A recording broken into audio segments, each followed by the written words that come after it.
El lunes supimos que había fallecido Verónica Fernández de Echegaray.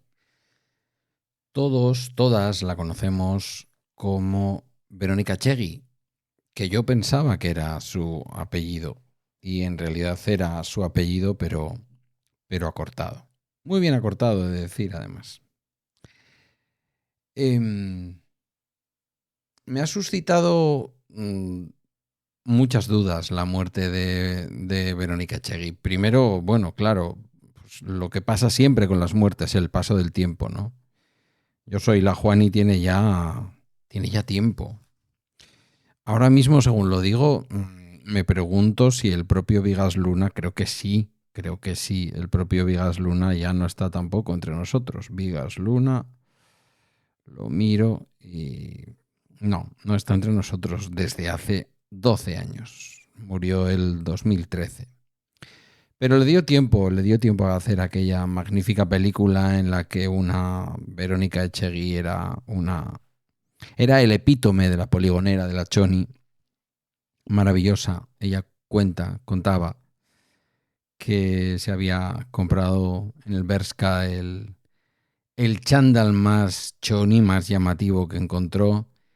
Y y entre 2000 y pico candidaturas, Verónica Echegui tuvo la oportunidad de ser actriz y luego nos enamoró a todos a lo largo de su carrera.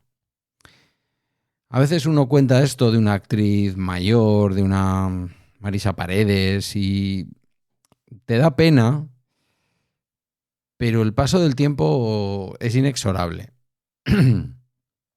A mí el fallecimiento de Verónica me trajo a la mente un capítulo, el de hoy, que básicamente yo resumí con la frase de un poco de orden a la hora de morir. Y con eso ya tiré, como ya he anotado, ya he metido en mi inbox de ideas para hablar con la audiencia el asunto de la muerte de Verónica y el asunto de la muerte en general y de cómo a veces la muerte se comporta. Porque a Marisa Paredes, pues si te gustaba su cine, si te gustaban las cosas que decía, pues te dolió, como me dolió a mí, pero lo admites dentro de la normalidad de la vida. Pero que se muera una mujer de 40 y apenas 42 o por ahí, eso ya se lleva mucho peor. Y no porque uno se sienta o una se sienta concernida porque tiene parecida edad, yo eso ya lo pasé hace 15 años, sino realmente porque te das cuenta que la muerte no tiene lógica. En los funerales, los curas católicos hablan de que Dios se la ha llevado o se lo ha llevado. Es como si fuera una decisión que puede ser fundamentada, que puede ser una decisión caprichosa de un ser superior. Y yo me pregunto si cabe esperar ese orden lógico en la muerte. Antes los de más edad que los jóvenes, antes las malas personas que las buenas personas. Libertad para Gaza. Reflexiones emocionales y reflexiones filosóficas que hoy quiero compartir contigo. Comienza Bala Extra con Pedro Sánchez.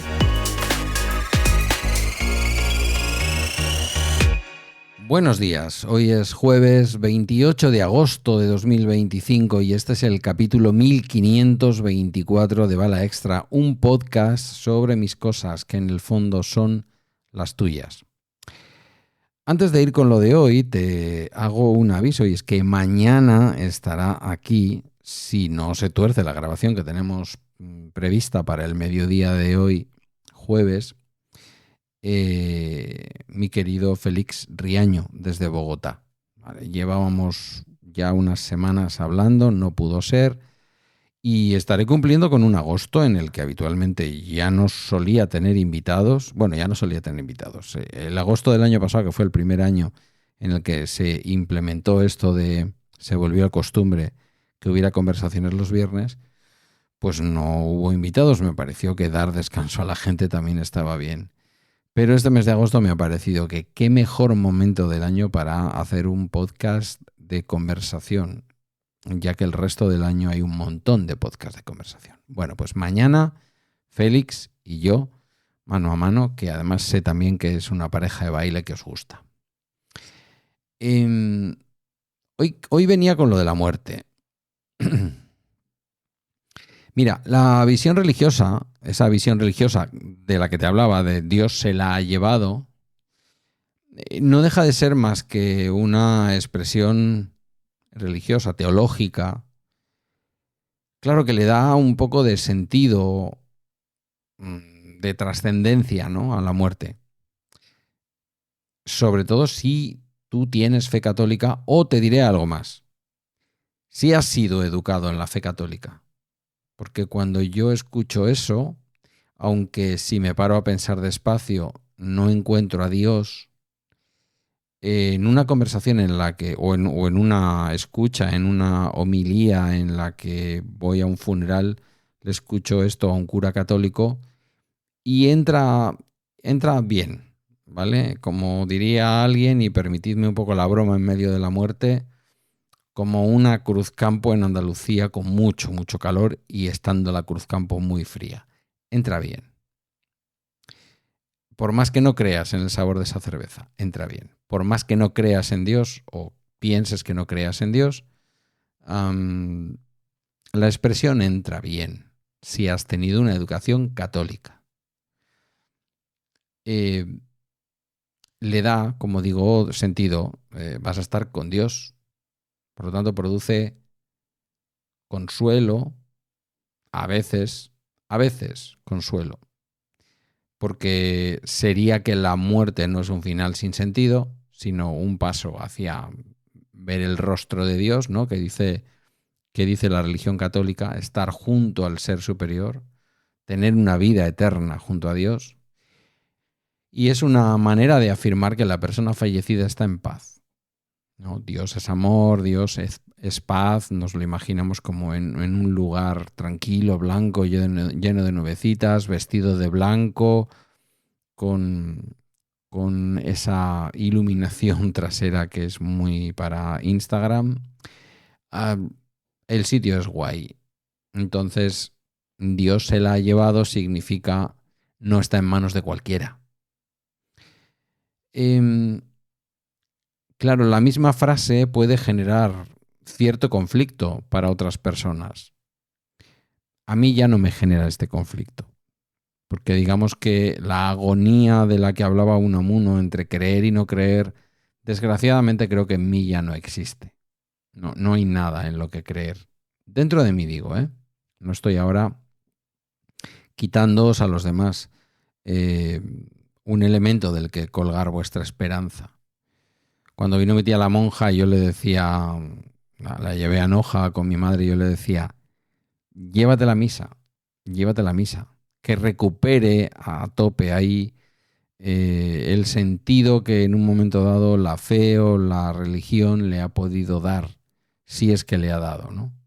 Nada, la mala influencia de mi padre. Pero luego mi padre va a misa, más feliz que el pipas, pero bueno. El conflicto que puede generar en otras personas. ¿Por qué Dios se lleva a una persona joven? ¿Por qué se lleva a un niño? ¿Por qué se lleva a alguien que está sufriendo? En el tema del sufrimiento hay matices, porque podría ser por misericordia, ¿no? Alguien que sufre, que se lo lleve Dios y descanse. ¿Por qué se lleva a una persona joven o a una persona o a un niño en lugar de llevarse a una persona anciana? Entendedme, no estoy cayendo en el edadismo y mucho menos en algunas decisiones que se tomaron en plena pandemia. No, estoy hablando de alguien que tiene todo por vivir, 42 años, frente a un anciano de 94 que lo estás viendo, que ojo a tope con él, quiero decir, tiene todo el derecho a la vida. Pero ¿por qué antes a una persona que no ha llegado a la mitad de la vida que tiene ese anciano de 90 y tantos, que ha tenido muchas veces una vida plena en nuestro país, igual ha vivido parte de una guerra o el final de una guerra y toda una posguerra, pero luego ha visto evolucionar el país, crecer, hacerse más ricos. Ha visto que sus nietos, que él nunca lo pensó, porque era un agricultor en Castilla y León o en Castilla-La Mancha, o en Extremadura o Andalucía, sus nietos tienen una carrera universitaria, trabajan, ejercen un puesto político en un momento de su vida.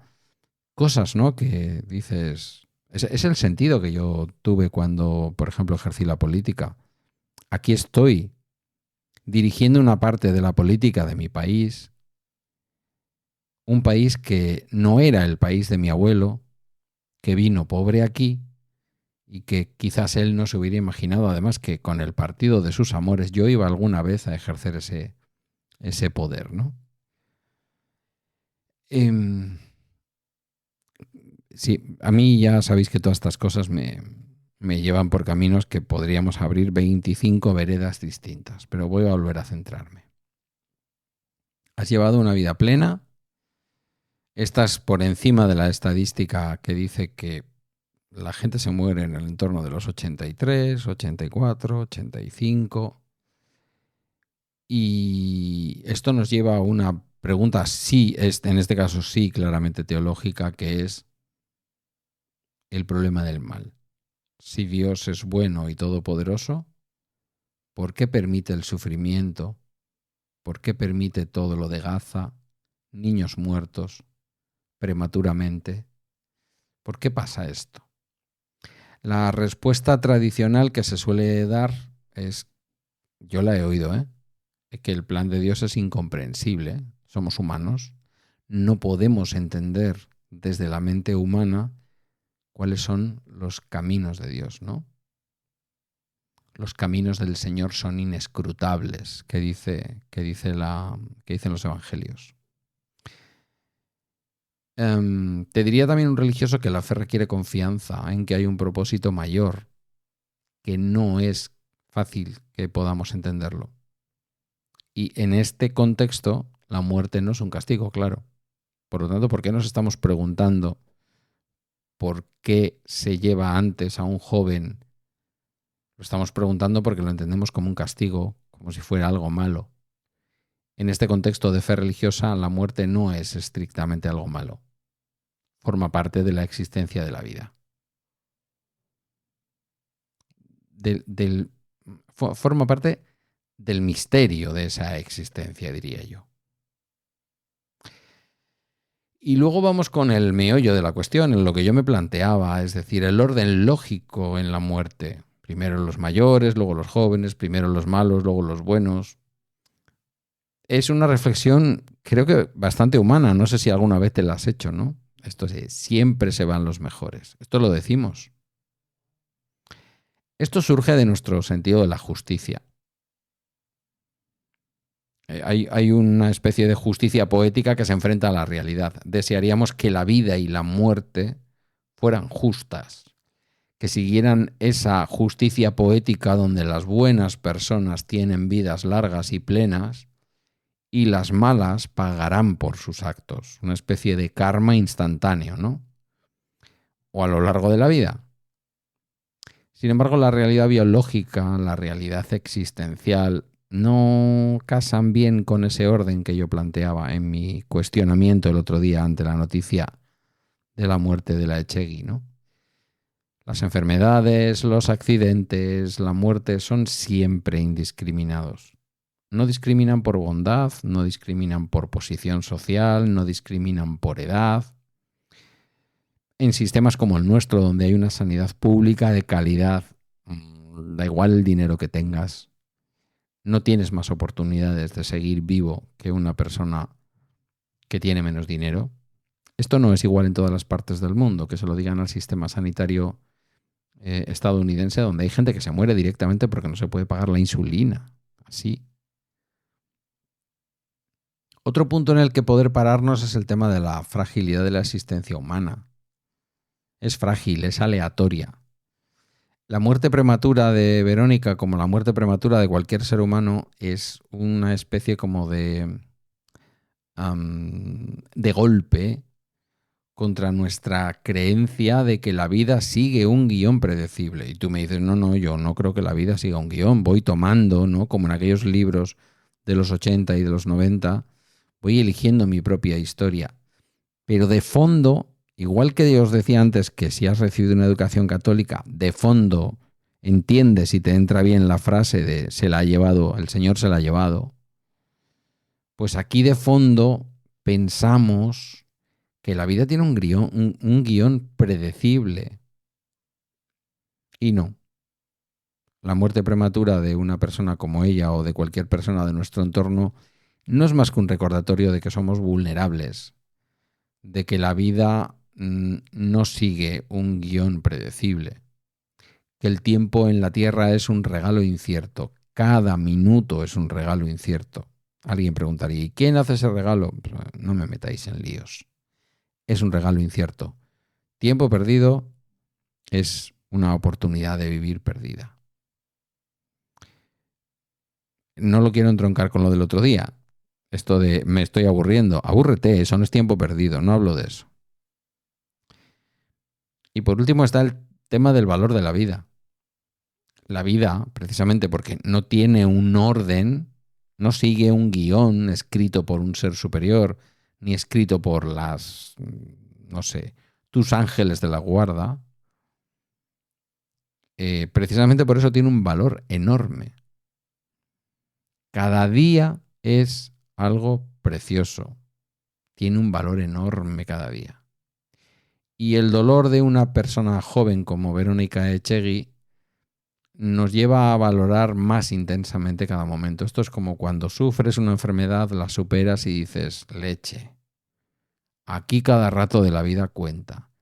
Cada relación, cada conversación, cada persona, cada café, cada agua, cada cerveza que me he tomado con alguien, que yo pensaba que no era tan importante, pero lo era.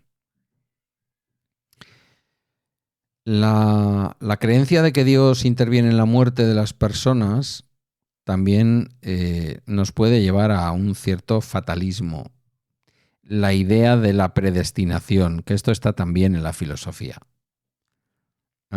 Tiene que ver un poco con lo que estaba hablando, de los guiones escritos. Si la muerte de una persona está decidida por un ser superior, ¿dónde queda el que llamamos, ¿no? Voy a un clásico de los clásicos, el libre albedrío. Desde esta visión, desde esta perspectiva, puede aliviarse la culpa o la responsabilidad de los supervivientes. No podíamos hacer nada. Hubo un accidente y ahí pues a ti te tocó y a mí no me tocó. Aunque hay gente que sale muy, muy mal de ese tipo de situaciones, ¿eh? Hay gente que vive toda la vida culpándose de ser el único superviviente de un accidente de tráfico, por ejemplo. Pero pensar así también puede despojar la vida de su significado último. La visión opuesta a ese fatalismo de la predestinación, que la defienden además muchos filósofos y también muchos científicos, es que la muerte es un evento puramente natural. Es el resultado de procesos biológicos, circunstanciales. Echegui tenía cáncer y ya está. ¿Y el cáncer por qué lo tenía? No se sabe. Porque había fumado, no sé si esta mujer fumaba, porque le había tocado una lotería genética que implicaba que iba a tener muchas posibilidades de desarrollar ese cáncer. Lo desarrolló y yo qué sé, lo dejó pasar o no lo dejó pasar, no lo sabemos. Pero es un evento natural. Te diagnostican un cáncer o cualquier otra cosa, No quiero que se relacione cáncer con muerte porque muchas veces hemos hablado que eso ya no es una relación lineal. No sería justo hablar de cáncer y muerte, aunque sin duda nadie quiere que le diagnostiquen un cáncer. Al final, un cáncer, un resultado de procesos biológicos, circunstanciales, como puede ser que a mí se me llenen de obstrucción las arterias y un día me dé un ictus, pues las cosas. Las muertes prematuras se viven como tragedias, pero no son parte de un plan divino. Son simplemente el resultado de la naturaleza y del azar. Este sería el pensamiento, si queréis que os lo diga, que tiene más que ver con mi forma de pensar. El pensamiento más científico, pensamiento más lógico, más racional.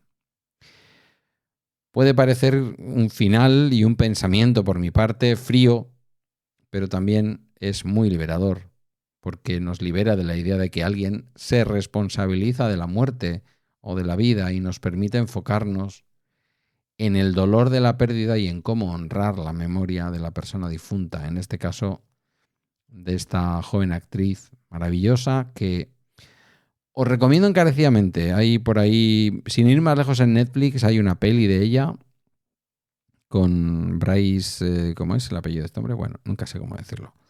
Con Paquita Salas, para que me entendáis. Donde también hacía un bonito papel de Edurne, me encanta. Es que Paquita Salas me encanta, la verdad. Bueno, pues no sé. Hasta aquí llego yo con mi reflexión y con las cosas que he leído, he rebuscado y he sentido con la muerte de esta mujer. Descanse en paz. Creo que es una gran pérdida porque a esta mujer le quedaban muchos años por delante, una grandísima actriz, pero muere el pobre, muere el rico, mueren las actrices, mueren los seres humanos completamente desconocidos y sigue muriendo un pueblo entero. Pero, como decía el otro día en un tuit que me enseñó mi querido Guillermo de Mohamed Salah, a un tuit insulso y lamentable que publicó la UEFA con la muerte del que se conoce como Pelé palestino, que decían, ha muerto el Pelé palestino. Y Mohamed Salah le respondía a la UEFA en un perfecto inglés, ¿y me podría usted decir dónde ha muerto, cómo ha muerto y quién ha causado su muerte? O algo parecido. Me recuerda a los titulares de alguna prensa que se leía por aquí en Euskadi cuando había un atentado de ETA. La gente moría, se caía de los árboles la gente. La gente no se cae de los árboles, no muere, aunque a veces, como vemos, la muerte de una persona, por joven que sea, solo es el resultado de un proceso biológico, natural, esperable. Porque la vida es esto. Así que aprovechémosla. Ya me he vuelto a ir de tiempo. Os prometo que una vez que acabe agosto esto no va a volver a ocurrir. Ya, escucho las risas desde aquí.